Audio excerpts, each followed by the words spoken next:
Hello. This is the demonstration for the second and third part of Lab 3 that I forgot to show you. I figured I'd record it because your office hours are so late for me to go in, but that's fine. Recording should be okay. If you have any questions, you can just let me know.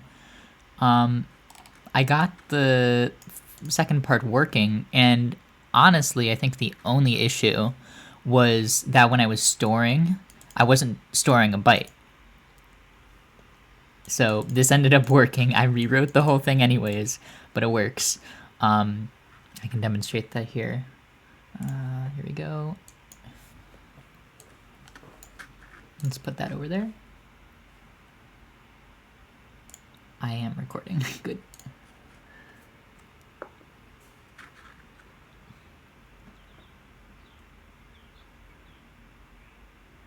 I also switched it so that there's two different subroutines.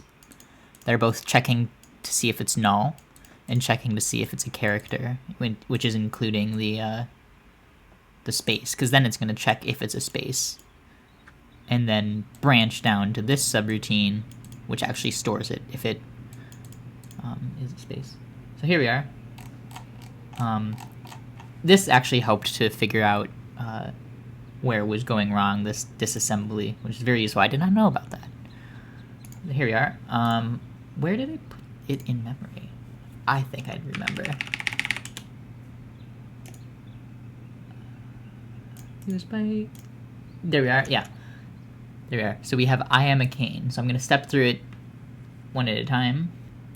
You could put the disassembly right there, and then memory right there. That will work. Okay, so let's step through it one at a time.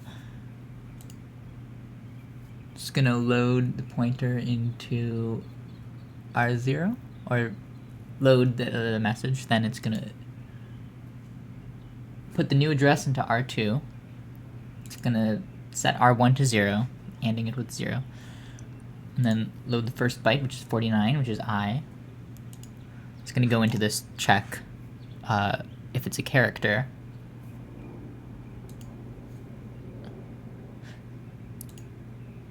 And it is, so it's gonna go down to the subroutine where it's gonna store it in R2,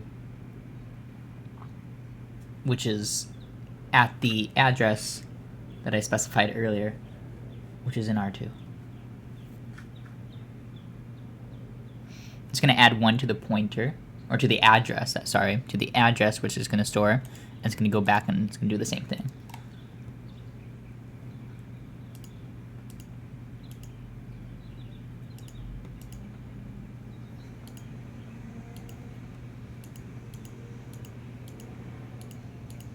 Takes some time to scroll through this. I'm just gonna execute the whole thing. There we are. And now copied I am a cane with no spaces, and then stopped.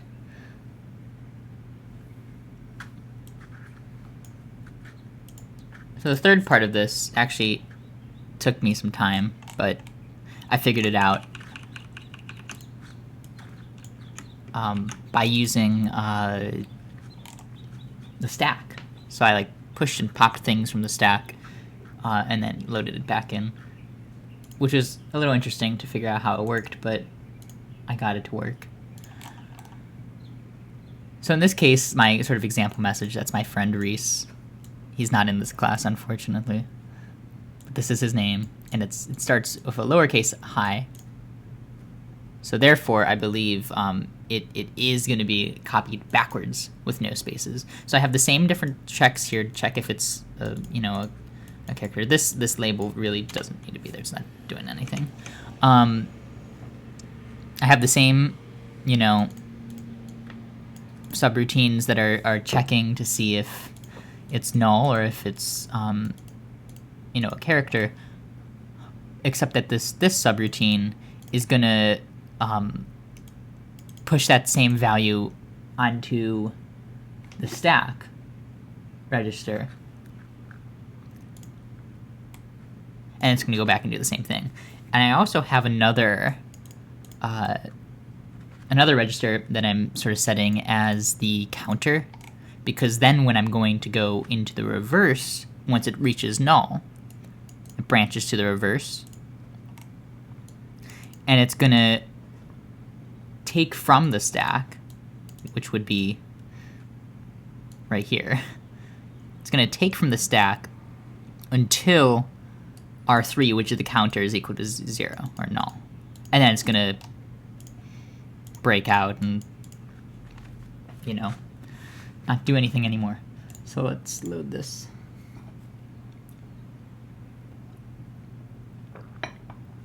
I sure hope this is recording my voice. It looks like it's recording my voice. If there's any issues with this video, you let me know, and I can always, like, do something again.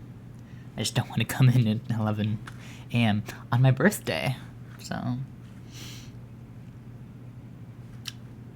I mean, 11 p.m. on my birthday. Okay, here we are. Boom. Let's go to memory. And look, it says, hi, Reese. Oh, where did we go? Oh, come on. There we are. Scroll up by 1. There we are. Oh, you can see I was already messing with this earlier. That's okay. Let's run it.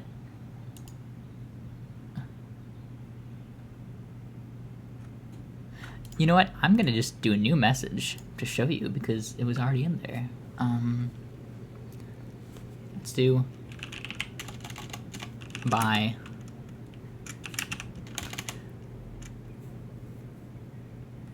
cat. Whatever. It doesn't need that doesn't the text doesn't matter. I just need to show you this.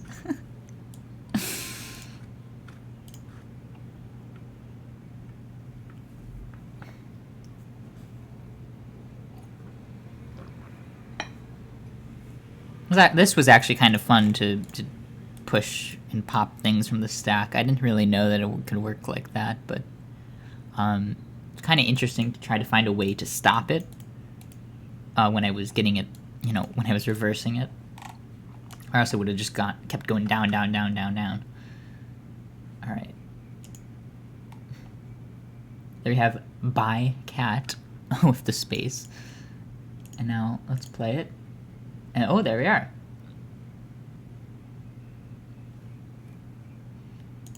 B-Y-E-C-A-T with no spaces. And then these two characters there shouldn't... Those are already in there from earlier. But, you know, you see the message B-Y-E-C-A-T in there. It's all nice and reversed with no spaces, because that's cool. Here's the code again. If there's anything you want to see about it, it's a little... This doesn't seem like it's that optimized. Like, I feel like I could, you know, condense some things, I guess. But it works. I could probably do without this counter, but I'm not quite sure how to do that, so that's what I did to make it work. Hopefully this is everything that you needed to see from me, and I'll send this to you over email. Hopefully you get it. And you have a good one. Thanks.